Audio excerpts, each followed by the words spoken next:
إنا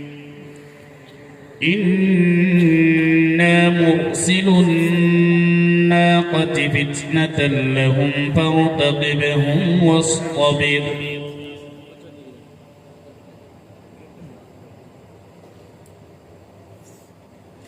أعوذ بالله من الشيطان الرجيم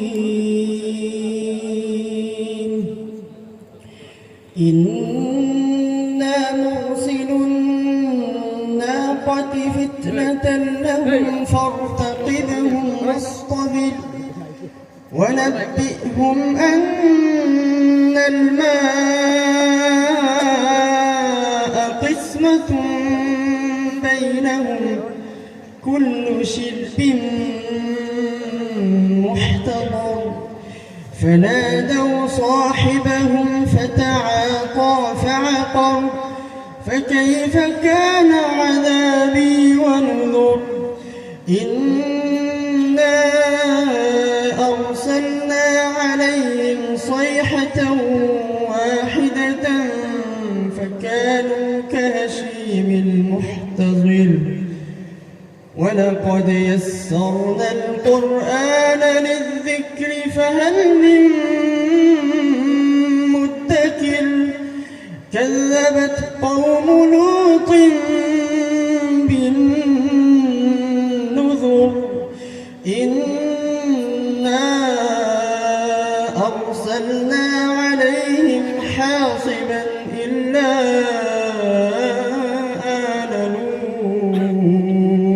لوط نجيناهم بسحر نعمة من عندنا كذلك نجزي من شكر ولقد أنذرهم بطشتنا فتماروا بالنذر ولقد راودوه عن ضيفه فطمسنا أعينهم فذوقوا عذابي ونذر صدق الله العظيم ما شاء الله مرحبا صدق الله العلي العظيم السلام عليكم মাশাআল্লাহ আব্দুল্লাহ আল মামুন অসংখ্য ধন্যবাদ। একটু আগে আপনি বলছিলেন শেষ ভালো যার সব ভালো তার, এবং আমি মনে করি আমাদের আজকের শেষ প্রতিযোগীর তেলাওয়াত আপনাদের সবাইকে মুগ্ধ করেছে।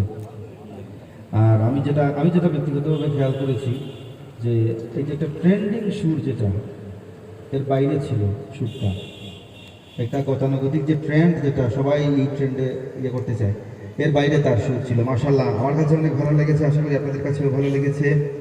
আমি আব্দুল্লাহ আল মামুনের তেলাওয়াত সম্পর্কে মূল্যায়ন জানতে চাইব। জনাব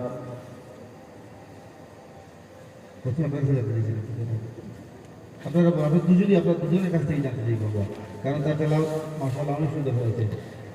আলহামদুলিল্লাহ, আমি বলবো কি আপনারা তো শুনতেছেন অত্যন্ত চমৎকার তেলাওয়াত হয়েছে। বিশেষ করে আমরা যে শুনেছি আমাদের কোরআনুল কারীম কোনো ডাক ডুলের প্রয়োজন হয় না, এটা তাসির অত্যন্ত বেশি। বিশেষ করে কাফির কুফফারদের অন্তরে গেঁথে যেত, তারা ঈমান আনত শুধু কোরআন শরীফের তিলাওয়াত শুনে। আমরা প্রিয় বন্ধু প্রতিযোগী বন্ধু তার কাছ থেকে আসলে এরকম একটি তিলাওয়াত আমরা পেয়েছি। অনেক অনেক দোয়া এবং শুভকামনা আব্দুল্লাহ আল মামুনের জন্য। অসংখ্য ধন্যবাদ আপনাকে। বাইরের মাইকটা বন্ধ করে দিন, বাইরের মাইক বন্ধ করে দিন। দাঁড়াও তুমি দাঁড়াও, তোমার সাথে কথা এখনো বাকি আছে আমাদের। সে অনেক কষ্ট করে এসেছে, কিন্তু এত বড় একজন প্রতিযোগী আমরা হারিয়ে ফেলছিলাম। আমরা আজানের জন্য একটু থামি।